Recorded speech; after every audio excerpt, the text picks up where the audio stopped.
Hello everyone! Today I'm going to be talking about backpacking in the mighty New Zealand. However, this video is going to be slightly different to the other backpacking tips videos that I've made.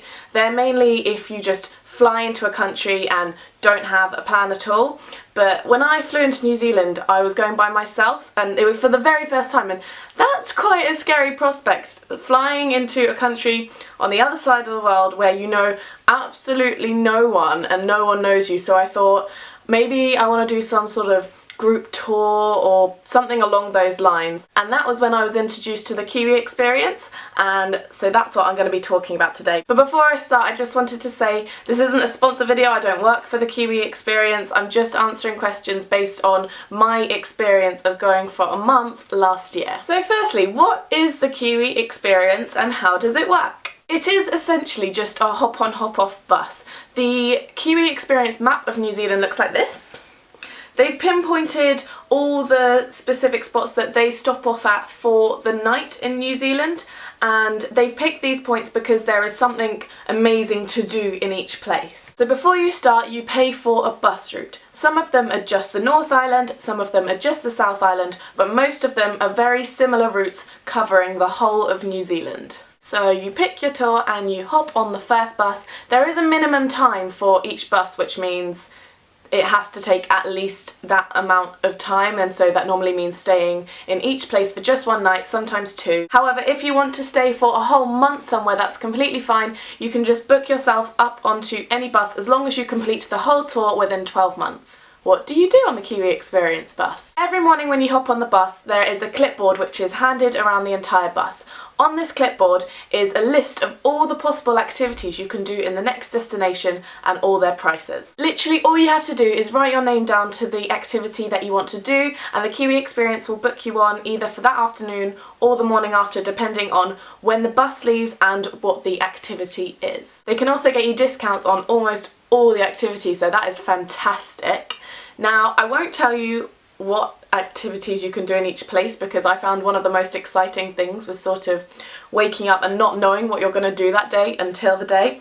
But activities that you can expect to be on the list are skydiving, bungee jumping, kayaking, white water rafting, luging, swimming with dolphins, and culture activities, and many, many more. What age group tends to be on the bus? From my experience, about 80% of the bus was 18 to 28-year-olds.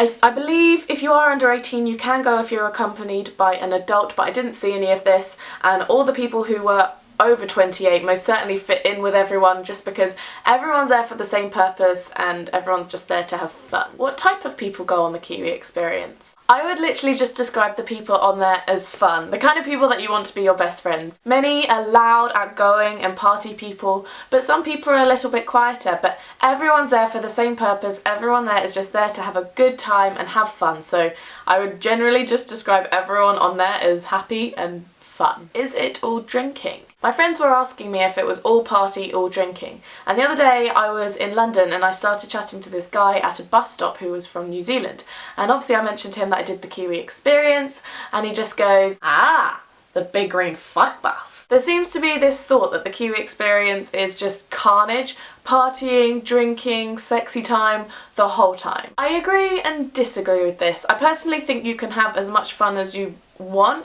If you want to go out partying every night, there's always a group of people who will probably want to do that with you, and in every place that you stop there's always some sort of nightlife going on, whether it be a quiet pub or like a whole party town. However, if you want to spend your nights refueling your energy for the next day of bloody amazing activities, that's completely normal and cool, and no one frowns upon you for doing that. Do you stay in hostels, and what are they like? Another clipboard that gets handed around every morning is a short list of the accommodation choice for that night. Again, all you have to do to book onto these is write your name down and the Kiwi Experience will book you onto them. The drivers will usually recommend one accommodation in particular because obviously it's easier to drop everyone at the same place, and the Kiwi Experience will reserve everyone on the bus a place in that accommodation so everyone has a place to stay for the night. It is normally a very respectable hostel with prices of no more than about 30 New Zealand dollars, which is about £15, but the drivers are so nice. If there was like someone in the area who you wanted to stay with that night,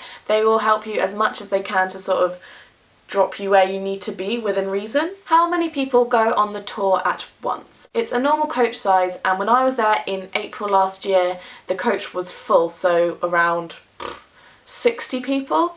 But I believe in the summer months when it gets really busy, they will send multiple buses alongside each other to accommodate everyone. What clothes or shoes are required? Obviously this depends on what time of year you go. In the winter it's really quite freezing, so you'll have to layer up, and in the summer it's really nice and warm. But generally, whatever time of year you go, just make sure you're dressed comfortably. On the bus almost every day, the driver stops about halfway for a break, but also for often a guided scenic walk. These aren't strenuous, but I definitely would suggest having closed-toed shoes and probably a rain mat. How much does it cost? The all New Zealand bus passes, the ones that go to both islands, are around 1,000 to 1,400 New Zealand dollars, which is like £500 to £700. However, there is always a sale on particular bus passes. I'm talking like over half price, so I strongly suggest checking out the website and choosing a route that is on offer. In terms of activities and accommodation and food, I personally just wanted to go all out and do everything, and I think I spent about £1,500 in about a month. So it's quite a high budget if you want to do all the things that you want to do. If you're not a massive thrill seeker and are literally just there to see the scenic sights and go for walks, then it'll probably end up being quite a lot cheaper. And is the price worth it?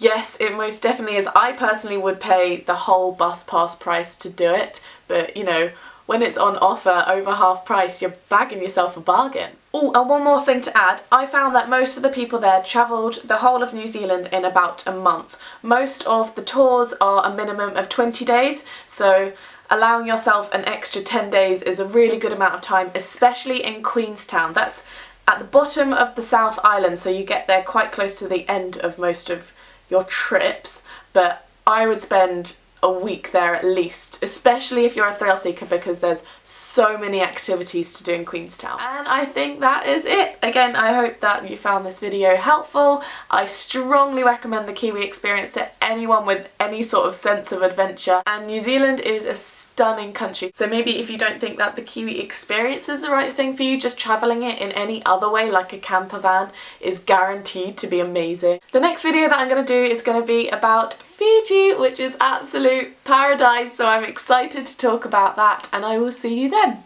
Bye!